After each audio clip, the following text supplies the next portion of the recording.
이번 책은 마거릿 애트우드의 시녀 이야기입니다. 음기니는 강신형입니다. 도둑신부는 뒷이야기가 궁금해서 빠져들어 쑥쑥 읽어갔는데요. 이 책은 다음 스토리가 알고 싶어서 다 읽을 때까지 계속 책을 잡고 있게 만드는 그런 책이었습니다. 이 책은 디스토피아 소설로 성과 권력을 다룹니다. 도둑신부에서 마거릿 애트우드에 관해 소개했듯이요. 그 권위적이고 지배적인 남성 중심 사회를 비판하는 작품을 통해 페미니즘 작가로 평가받는다는 그 이유를 이 작품을 통해서 잘 느껴볼 수 있었습니다. 특히 여자들 삶의 디스토피아 소설로 그 일기체 내면적 독백체 문장이 팽팽한 긴장감을 줍니다. 이 소설은요, 그 주인공 나의 그 일기체 그 독백 형식으로 내면의 심리와 어휘 표현의 깊이를 세세하게 느껴볼 수 있습니다.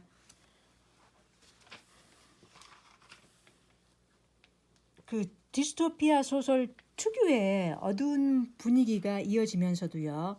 그 그녀가 그 회상하는 레드센터 이전에 그 자유롭고 들떠 있었던 그 대학 시절, 그 다음에 그 남편과의 그 데이트를 시작하고 결혼, 그리고 그 딸을 낳고 아이와 그 꿈 같아도 같았던 그 시절들이 흑백 영화처럼 그녀의 기억 속에서 꿈인 것 같기도 하고 또 그 아련히 그려집니다. 그러면서 그 남편과 싸워보던 다시 한 번만 그 더 싸워볼 수 있다면 하면서 지금 이 다크한 그 현실의 그 칼라 속에 그 추억들이 마치 파스텔화처럼요. 그 기억들이 동시에 이어지는 그런 구성으로 이 소설은 전개됩니다.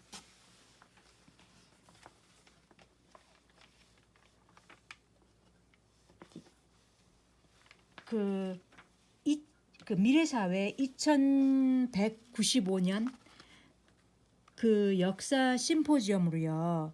그 캐나다 국경지대 길리어드 정권에서 벌어진 그 기록물 발표가 진행됩니다.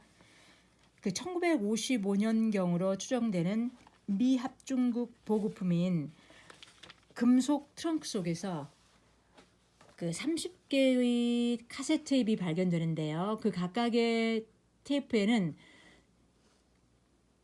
그 테이프들은요, 그 두세 곡의 노래로 시작되고 나서 사람의 음성 녹음으로 채워져 있었는데요. 이는 위장하기 위해서였습니다.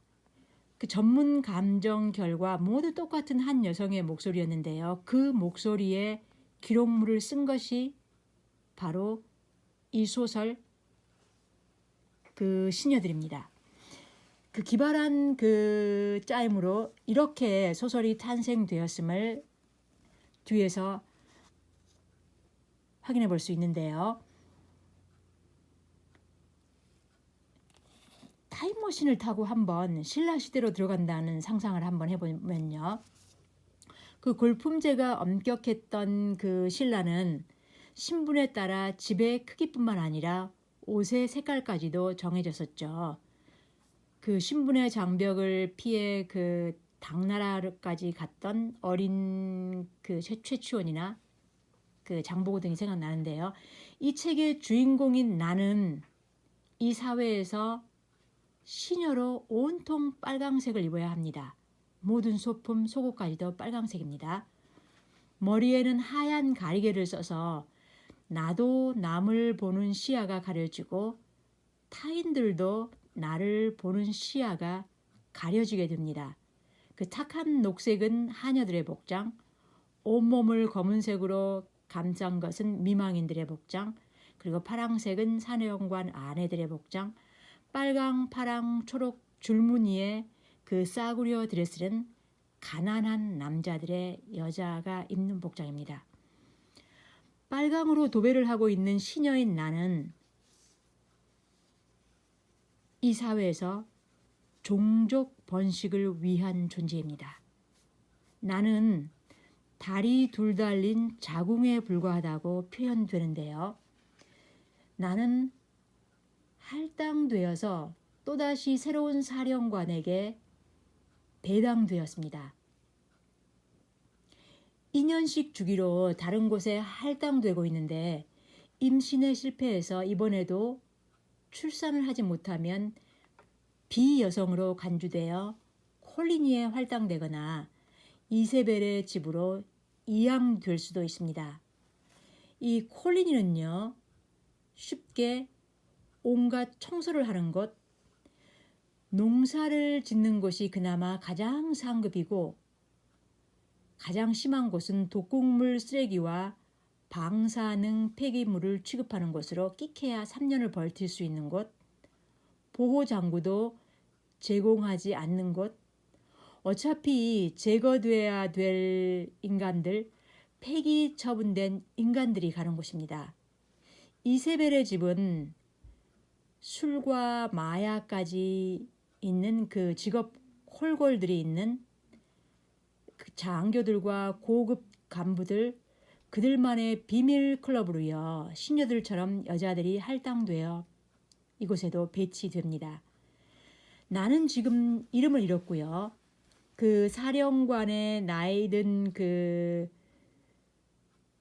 사령관의 시녀로 소속되면서 오브프레드라는 이름을 얻습니다. 마치 감옥에 수감되듯이 그 죄수 번호를 얻듯 새 이름이 정해집니다.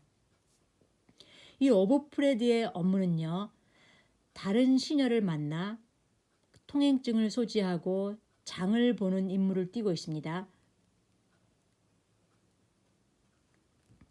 그 식료품 그림이 그려진 그 살 수 있는 품목 같은 그런 그림이 그려진 그런 쿠폰을 가지고 가서 정해진 곳에서 물건을 배급받듯이 그렇게 사온다고 보면 되는 그런 장복입니다. 이때 반드시 그 시녀 둘이 움직여야 하는데요. 이유는 서로 신변 보호하라고 하지만 그 감춰진 이유는 상대방을 감시하는 첩자이며 한 사람이 그물망 밖으로 달아나기라도 하면 책임을 져야 합니다. 그녀들은요, 그 비밀 조직인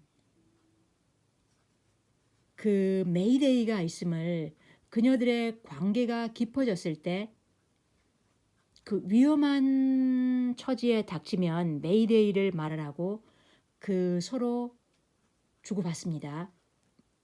그들은 항상 그러나 눈들의 감시를 받습니다. 우리가 그 조지 오웰의 그 1984에서 빅브라더가 그 일거수일투족을 감시하듯이요. 이 사회에서는 눈들이 어디서나 그 빅브라더처럼 감시를 하는 사회입니다. 공개 처형이 자행되고 있고요. 그리고 장벽에는 처형당한 시체들이 전시해 놓고 모든 사람에게 공개합니다.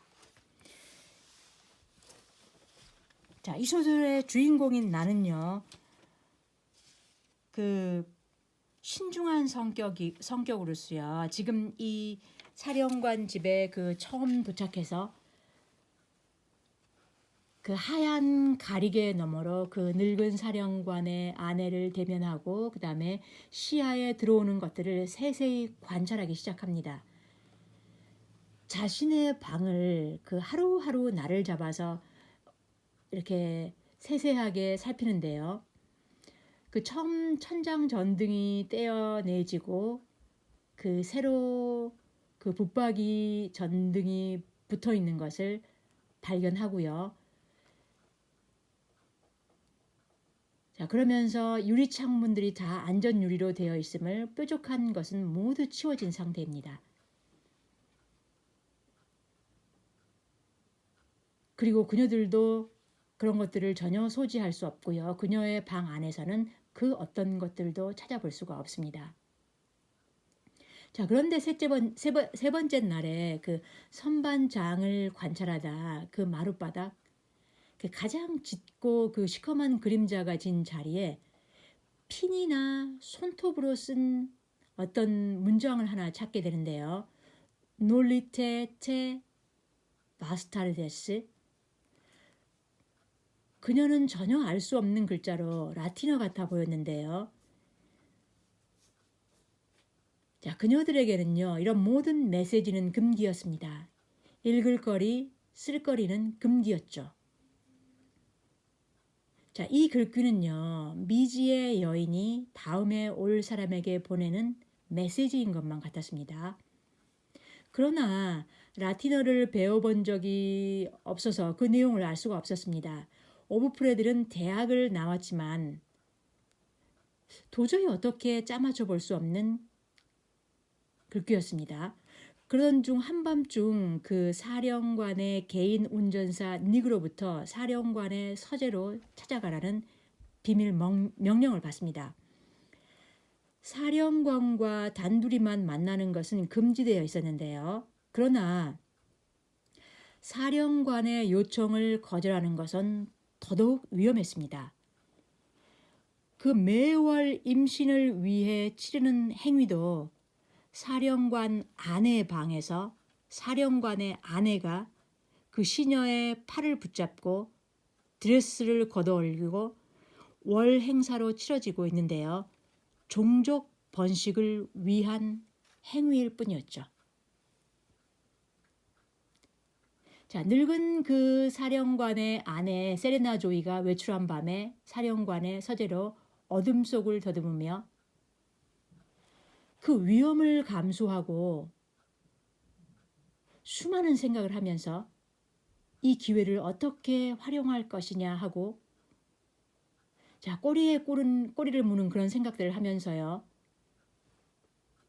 그런데 기이한 일은요, 결혼한 그 오래된 부부나 아이들이 하는 그 스크랩을 낱말 게임 만들기, 그 보드게임에 파트너가 되달라는 그 보드게임을 같이 하자는 거였습니다.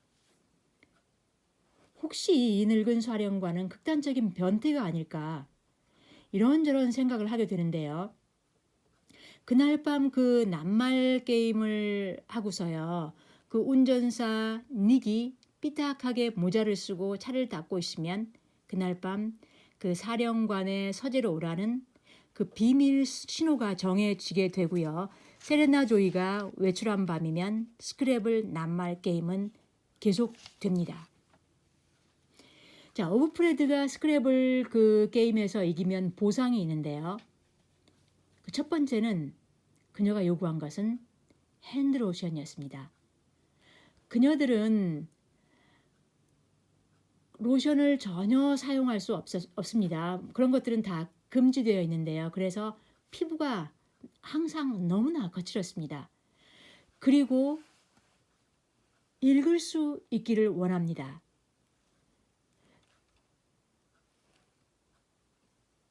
그 여성 잡지는 금속고 금기되어 모두 불태워졌지만 그 사령관은 예외였습니다. 그는 수많은 책으로 가득한 서재의 주인이었고요. 이런 금소들로 둘러싸인 서재는 사령관의 권력의 상징, 그 특권이었습니다. 자, 여기에서 그 디스토피아 소설의 공통점, 읽는다는 것은 특권층의 소유물이라는 것을 다시 한번 볼 수가 있었습니다. 자, 이때 그녀가 읽은 잡지는요, 마드모아젤, 에스콰이어, 미즈, 리더스 다이제스트, 그리고 소설 레이먼드 챈들러, 그것을 읽었고요. 그리고 찰스 디킨스의 어려운 시절을 절반쯤 읽었습니다. 그때 오브프레드는 아주 빨리 개걸스럽게 행간을 뛰어가면서 정신없이 다음에 이어질 긴 학인 그 궁핍이 닥치기 전에 머릿속에 하나라도 더 집어넣으려고 안간힘을 쓰면서 자, 음식을 이렇게 먹는다면 기아에 시달리던 사람의 식탐일 것이다 라고 표현합니다. 이렇게 읽고 나서요. 오브프레드가 바란 것은 대화였습니다. 누군가와 진짜 대화를 해본 지가 까마득했기 때문이었죠. 그때 그 말의 허위성과 그 다음에 표현의 허위성을 느낍니다. 자, 이 한밤중에 그 스크래블 게임 이 기회를 이용해서요. 그 사령관의 의중을 읽어내려는 그 미묘한 갈등이 줄타기 하는 그 고개사처럼요. 아슬아슬하게 진행됩니다. 오브프레드가 자신의 방에서 찾아낸 그 라틴어 문장 놀리테테 바스타르데스 그 뜻을요. 사령관으로부터 알아냅니다. 그녀가 알아낸 뜻은 빌어먹을 놈들한테서 짓밟히지 마라. 자, 그리고 그 방에 미지의 여인 또한 그 라틴어 문장을 바로 사령관에게서 배웠음을 알게 되고요. 그녀가 세레나 조이에게 들키고 나서 그 처음에 그 방에서 떼어낸 자리가 있던 그 샹들리에 전등 줄에 목을 매달아 자살했음을 그 사령관을 통해 듣게 됩니다. 그 바로 미지의 여인의 죽음. 자, 이것으로 그 오브프레드가 사령관에게서 약점을 잡았습니다. 그것은 사령관의 죄책감이었습니다. 자, 그것이 그의 약점이었고요. 그럼 그녀가 내놓을 수 있는 카드는 자신의 죽음이라는 카드였습니다. 그녀가 요구한 다음 단계는 알고 싶다. 대체 무슨 일이 벌어지고 있는지 뭐라도 알고 싶다는 것이었습니다.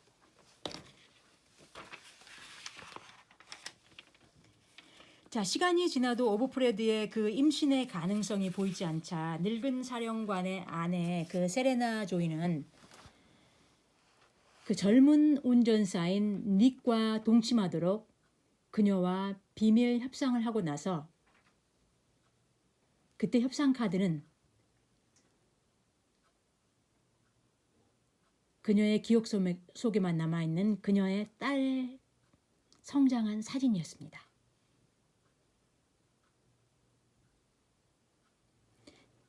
자, 오브프레드는요. 깊은 밤에 어둠을 틈타 닉의 침소로 보낼 계획이 세워졌는데요. 그날 밤 갑작스럽게 사령관이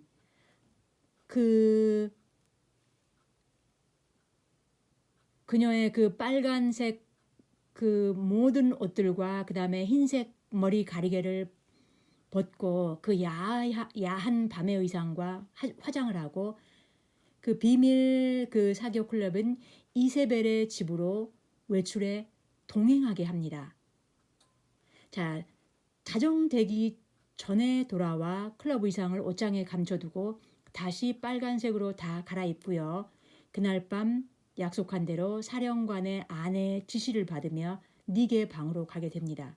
그러나 사령관의 아내 세레나 조이에게 그녀가 감춰두었던 그 클럽 의상이 발각되고요. 그녀의 그 전임자인 미지의 여인이 세레나 조이에게 발각되었을 때 검은 그 눈들의 검은 벤이 닥쳐서 체포되기 전에 그녀는 스스로 자살을 했었는데요.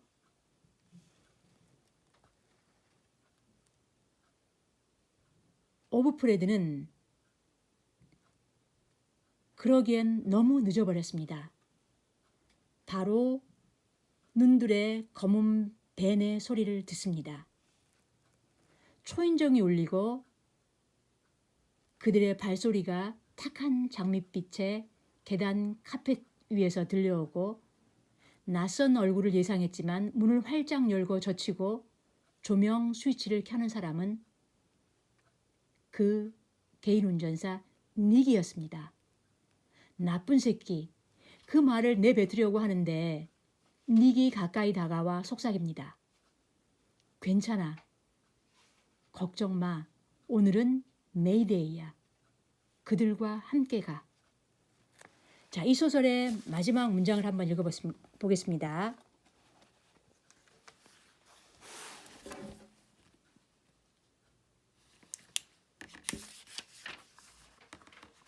벤이 이중문을 활짝 열어놓고 진입로에서 기다리고 있다. 이제는 내 양편에 자리 잡고 선 두 남자가 내 팔을 부축해 태운다. 이것이 내 끝이 될지 새로운 시작이 될지 나로서는 알 길이 없다. 다른 도리가 없었기에 이방인들의 손에 내 몸을 맡겼을 뿐. 그래서 나는 차에 오른다. 그 속에서 기다리고 있는 암흑으로, 아니 어쩌면 빛으로. 이번 책의 리뷰는 아주 엉성함을 제가 인정합니다. 이 책을 세세하게 읽으면요, 그 어휘의 깊이가 주는 그 표현의 풍부함과 그 낯선 주제를 다룬 그 읽을거리들, 그리고 많은 인물들, 그 자유의 상징과도 같은 그 대학 동창 모이라나 그 레드센터의 인물들 등등 얘기거리가 보따리 쏟아지는 그런 작품입니다. 이 소설이 끝나고 34년 만에 이 소설 뒷이야기라고 할 수 있는 증언들이 2019년에 발표되어 2019년 이 작가는 부커상을 수상합니다. 자, 다음 이야기 증언들이 기대됩니다. 네, 끝까지 들어주셔서 고맙습니다.